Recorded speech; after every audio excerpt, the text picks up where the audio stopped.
शुणु लक्ष्मी सागर तो बोध हुए आसुना आपणकर एकाम्रे ना आसुनी। अच्छा तेणु अशोक पंडा उपस्थिति से कौ बाय भर्चु ऑफ व्हाट सी कौ पदवी रे सी जाकि उपस्थित होकर उद्घाटन फलक नाम रे तो वर्तमान विधायक थिले भी मध्यम अंचल मध्यम अंचल ना कहीं से उद्घाटन कहीं केमी कौ बाय भर्चु ऑफ व्हाट सी करेंगे यहाँ बीएमसी केमी करने देला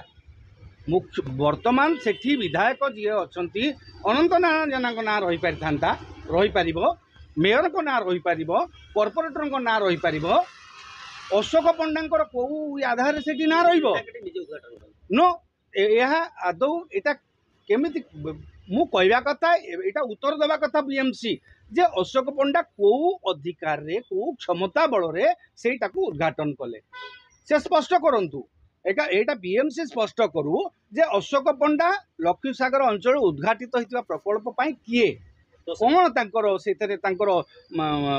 से कौ अधिकार रे कौ क्षमतार से करपारती किंतु आपण सरकार बीजेडी सरकार था हाँ जड़े वरिष्ठ नेता आसिक उद्धार करते भिन्न कथा बर्तमान सरकार बदली आपण से रखिकी जदि रखा कथा मध्यम विधायक ना रखिए ठीक हम आपणकर जी स्थानीय कॉर्पोरेटर को ना हाँ ये नाम फलक राजनीति तो मुझे घृणा करे कहीं क्या ना सरकार तो सरकार केवल ना बीएमसी द्वारा उद्घाटित उदाहरण सृष्टि विगत 4 दिन तले बाबू सिंह निर्वाचन मंडल जी प्रकल्प उदाहरण नाम रखिले कि ये लालायित मुझे धन्यवाद देवी बाबू सिंह महोदय को से जड़े विधायक से जड़े उदीयमान युव नेता मुझे दलमत निर्विशेष मुझे बाबू सिंह जड़े बिजु जनता दल कैरियर आरंभ कर जड़े लड़ुआ नेता सी सी यही जो कामटा कले जे मोर फलक ना रही कॉर्पोरेटर मान ना मुझे धन्यवाद देवी कौन सी मंत्री विधायक नेता ना कहीं एत रही ना हैंकरिंग कहीं आपण मैंने यहाँ सरकार पैसा लोकों पैसा लोक होती सरकार लोकों कम हो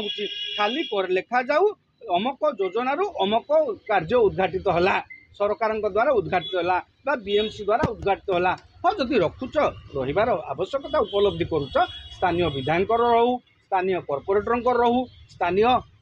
सॉरी मेयर भी रहू रही पारे